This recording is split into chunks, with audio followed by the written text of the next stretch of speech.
വീണ്ടും തെരഞ്ഞെടുപ്പ് കാലം എത്തുമ്പോൾ അങ്ങ് ഡൽഹിയിൽ ആം ആദ്മി പാർട്ടി വല്ലാത്ത പ്രതിസന്ധിയിലാണ്.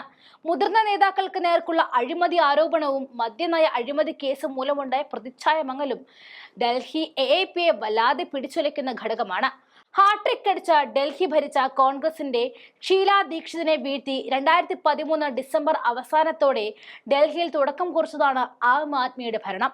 അതിന് അവസാനമാകുമോ അതോ ഹാട്രിക് എന്ന സ്വപ്ന നേട്ടത്തിലേക്ക് AAP നടന്നു അടുക്കുമോ എന്ന് ഫെബ്രുവരിയിൽ അറിയാൻ സാധിക്കും.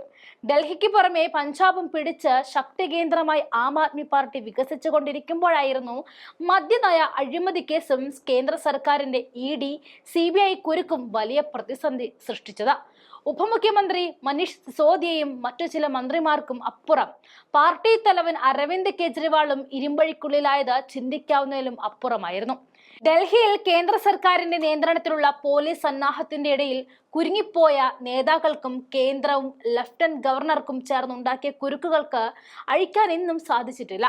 ഭരണവിരുദ്ധ വികാരമുണ്ടാക്കുന്ന ഭീഷണി, മുതിർന്ന നേതാക്കളുടെ അറസ്റ്റ് മൂലമുണ്ടായ സഹതാപ തരംഗത്തിലൂടെ മുതലാക്കാമെന്നാണ് ആം ആദ്മി പാർട്ടി കരുതുന്നത്. അടുത്ത ഡൽഹി നിയമസഭാ തെരഞ്ഞെടുപ്പിനുള്ള തങ്ങളുടെ സീറ്റ് ക്രമീകരണത്തിൽ ഭരണവിരുദ്ധ വികാരത്തെ തടുക്കാൻ സീറ്റ് മാറ്റി നേതാക്കളെ മത്സരിപ്പിക്കാനുള്ള ശ്രമമാണ് അരവിന്ദ് കെജ്രിവാൾ നടത്തുന്നത്. ചില MLA-മാരെ മാറ്റി നിർത്താനും പുതിയ ചിലരെ തെരഞ്ഞെടുപ്പ് രാഷ്ട്രീയത്തിൽ ഇറക്കാനും ആം ആദ്മി ശ്രമം തുടങ്ങിയിട്ടുണ്ട്. മദ്യനയ അഴിമതി കേസിൽപ്പെട്ട മുൻ ഉപമുഖ്യമന്ത്രിയും പത്പർഗഞ്ച് MLA-യുമായ മനീഷ് സിസോദിയെ ജംഗ്പൂരിലേക്ക് മാറ്റിയതാണ് ആദ്യ സ്ഥാനാർത്ഥി മാറ്റ നിർണയങ്ങളിൽ ഒന്ന് എന്ന് കാണാം. കഴിഞ്ഞ ആഴ്ച ആം ആദ്മിയിൽ ചേർന്ന ജനപ്രിയ UPSC കോച്ചിംഗ് അധ്യാപകനും മോട്ടിവേഷണൽ സ്പീക്കറുമായ അവധ് ഓജയെ സിസോദിയുടെ പത്പർഗഞ്ചിൽ നിന്നുമുള്ള സ്ഥാനാർത്ഥിയാക്കാനാണ് തീരുമാനം. ആം ആദ്മിയുടെ രണ്ടാം സ്ഥാനാർത്ഥി പട്ടിക പുറത്തു വരുമ്പോൾ പട്ടികയിൽ 20 സ്ഥാനാർത്ഥികളുടെ പേരുകൾ ഇടം പിടിച്ചിട്ടുണ്ട്. നിരവധി സിറ്റിംഗ് MLA-മാരെ ഒഴിവാക്കിയാണ് രണ്ടാം പട്ടിക പുറത്തു വന്നിരിക്കുന്നത്. 2013, 15, 20 വർഷങ്ങളിൽ പത്പർഗഞ്ചിൽ നിന്നും സിസോദിയ വിജയിച്ചിരുന്നു. ഇതിൽ 15-ൽ 21,000 വോട്ടുകളുടെ ഭൂരിപക്ഷത്തിൽ വിജയിച്ചതാണ് സിസോദിയയുടെ ഏറ്റവും വലിയ വിജയം. പക്ഷേ 20-ൽ വെറും 3,100 വോട്ടുകൾക്ക് കഷ്ടിച്ചാണ് സിസോദിയ വിജയിച്ചത്.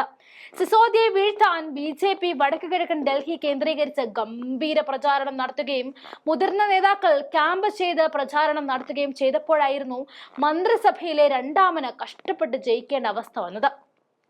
ഈ സാഹചര്യവും മദ്യനയ കേസിലെ ജയിൽവാസവും തിരിച്ചടിച്ചേക്കാമെന്ന പേടിയിലാണ് മനീഷ് സിസോദിയെ മറ്റൊരു സീറ്റിലേക്ക് മാറ്റി പരീക്ഷിക്കുന്നത്.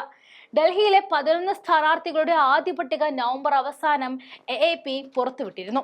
2020-ൽ BJPയുടെ തോറ്റ 6 സീറ്റുകൾ ഉൾപ്പെടെയുള്ളവയിലെ ലിസ്റ്റായിരുന്നു ആദ്യം പുറത്തുവിട്ടത്. Kirari MLA Ruturaj Govind, Seelampur MLA Abdul Rahman, മദിയാല MLA gulab Singh എന്നിവർക്ക് പകരം സുമേഷ് ഷൊക്കീർ, അനിൽ ഝാ, ചൗധരി സുബൻ അഹമ്മദ് എന്നിവരെയാണ് AAP രംഗത്തേക്ക് ഇറക്കുന്നത്.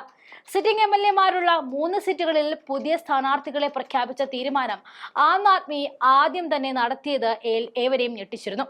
MLA-മാർ രാജിവെച്ച 2 സീറ്റുകൾക്ക് പുറമെയാണ് സിറ്റിംഗ് MLA-മാരെ നീക്കിയുള്ള തീരുമാനം വന്നത്. തങ്ങളുടെ പ്രമുഖ നേതാക്കൾ അഴിമതി കേസിൽ ജയിലിൽ പോയതും ജാമ്യത്തിലാണ് പുറത്തുള്ളതെന്നും AAP മനസ്സിലാക്കിയിട്ടുണ്ട്.